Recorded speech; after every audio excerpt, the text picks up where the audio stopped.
Well, thank you for joining us, of course, today. As in every day, we like to try and mix it up a bit. There has been some pretty tough news stories, but we're going to just step away from the day's events for the moment and have a look at the new action thriller film Civil War.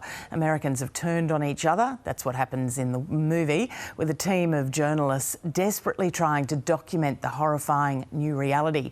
Well, the film stars Kirsten Dunst, and the ABC's Tui Ong spoke with Dunst and her co-stars about the unsettling blockbuster.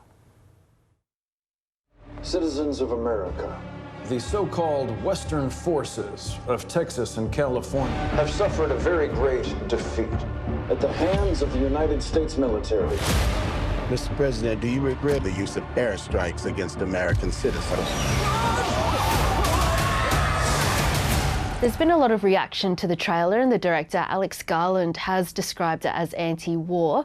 Do you think audiences will be surprised when they see it? I hope so, yeah. I mean, that's what this film does. I think it really, you don't know what you're in for. It's really unexpected because there's never been a movie like this. I think what's great about this film is that we don't have a message for you. You know, it really lets the audience imprint their own beliefs, and for me, it really shakes you, this film, in a very powerful way. That's what I would say. Alex's films, for me, why I love his movies so much is that he asks the audience to engage and to bring their own beliefs. And I think this is gonna spark a lot of conversations that are really needed at this time, not just in America, but also all over the world. Well, you're American, okay?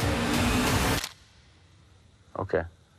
What kind of American are you? One of the most intense scenes for me was with Jesse Plemons, where he asks, what kind of American are you? Where are you from?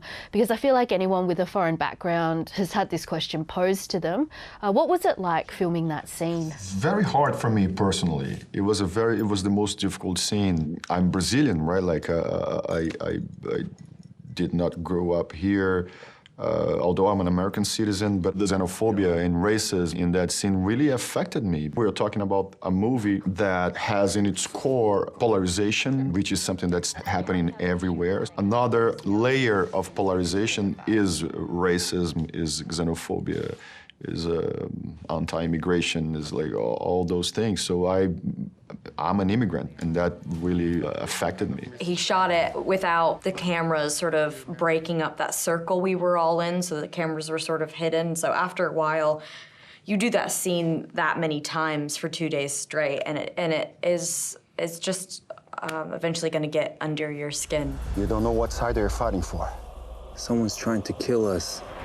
We are trying to kill them. The how and why the war starts is left pretty ambiguous in the film. What did you think of it when you first read the script?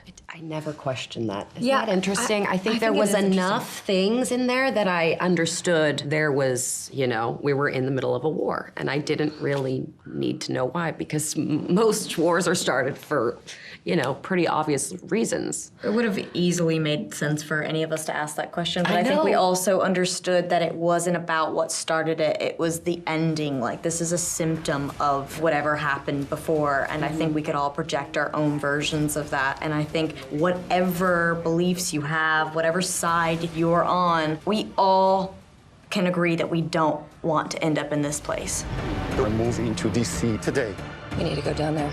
And you're all photojournalists in this. Was there anything in particular you wanted to portray in terms of the struggles and your character arcs? I think we are all very proud of having made a film about journalism, about war journalism, which is a very specific kind of journalism. It's people that are risking their lives out there to bring us information. No reason explains the human cost of a war.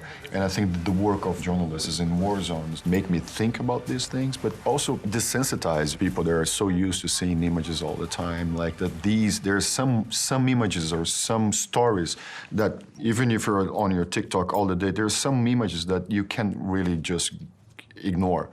You know, and hopefully it'll make you think about it.